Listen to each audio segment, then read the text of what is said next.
Hello, everyone. This is Maria, and I just want to chat with you today a bit about marketing strategies. That's a very broad term, but I want to talk specifically about the channel that you use for marketing in your business, which channels are best, how it should be done.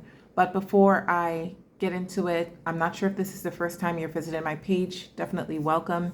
I am the founder of Phillips Consulting. It is a marketing firm that offers lifecycle marketing services, and we also own other brands that we manage as well too.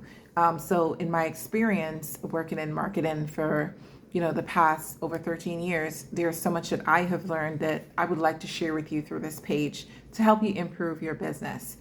So let's talk about channels. We're looking at email, we're looking at SMS.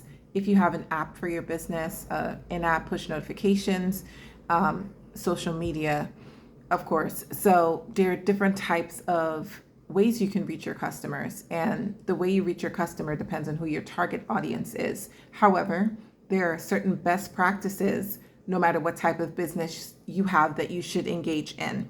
So if you have, let's just say, a product-based business or a service-based business, you want to make sure that you're reaching your clients through email messaging. You want to have a social media presence where they're able to learn more about your business. It's not ever about selling your clients. A lot of companies do that, where they offer a lot of promotions and they're just constantly selling. But remember, you're a person as well, and you too are a consumer. And so, would you want someone always asking you to buy something or sign up for something?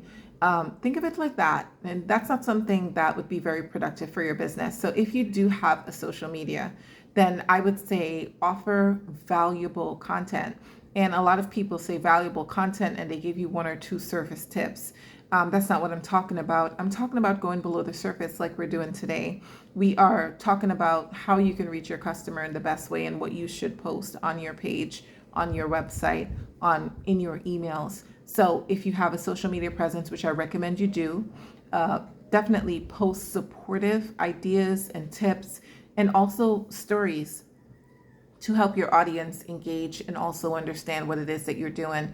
And I'm just saying this as a person who has a page, as a person who managed brands before across social media. That's not really one of the things that we do too much right now. But having had those experiences, I have seen that people react the best to social media content when they're not being sold. So I highly recommend just keeping those lines. Of course, you can mention here and there if you have a promotion or you want to talk about what you offer, to keep it in the minds of persons who come across your page. But at the end of the day, you don't want it to be the main thing you always talk about. All right, so let's talk about email marketing. Email marketing is more personal than social media. So when someone decides to give you their email, they're trusting you to send them relevant content. In your email marketing, it should not be the same strategy as your social media marketing, because again, email is more intimate, where it's going to come to the person where they are. It's going to come to their phones, it's going to come to their laptops and their homes. On social media, they're choosing to come to your page. But with email marketing, they're receiving from you. So you want to make sure that the content they're receiving is specific to their needs.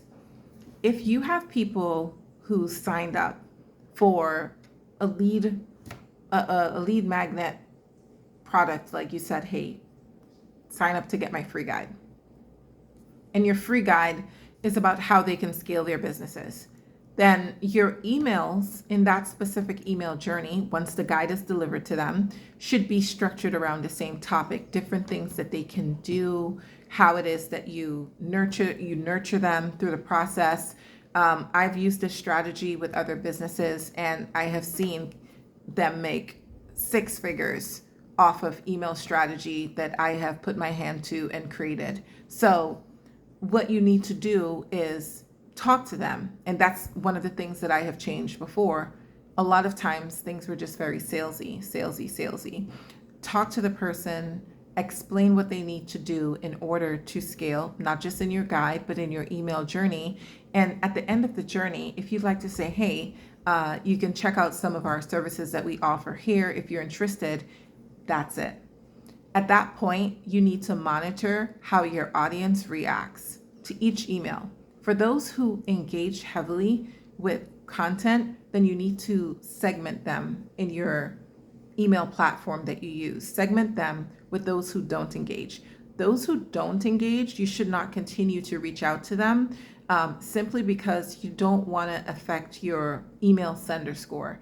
When people are not engaging with you, then it means that your email is not really interesting to them. So you'd want to segment those people too, people who weren't really interactive.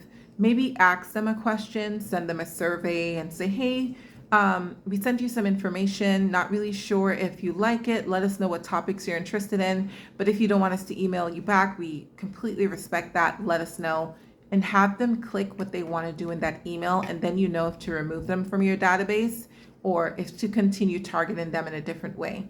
For the people who click on your sales offer and email, which would be like the last email in your journey, then what you're going to do is follow up with them in a different journey. Because they were interested and they clicked, now you're going to want to say to them, okay, we see that you're interested in this.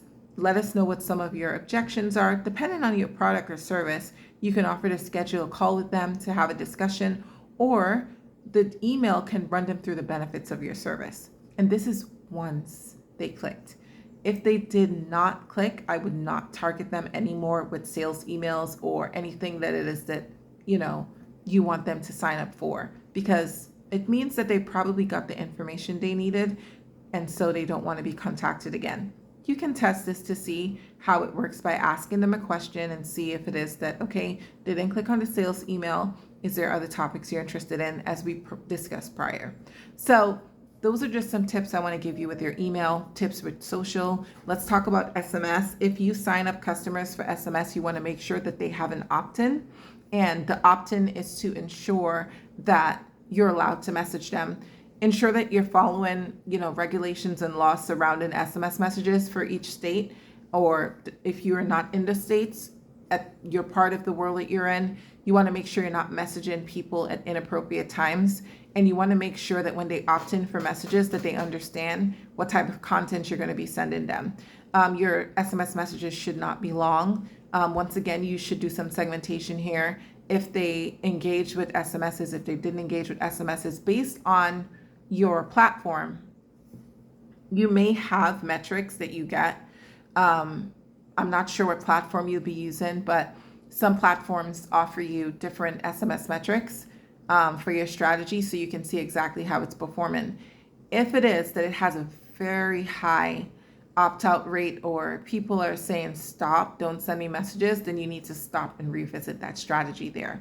So we've covered social media, we've covered email, and we just lightly touched on SMS. Let me know if any of this was helpful to you, and if you have anything you'd like me to talk about or discuss, please post it in the comments below and I'll definitely take a look. All right,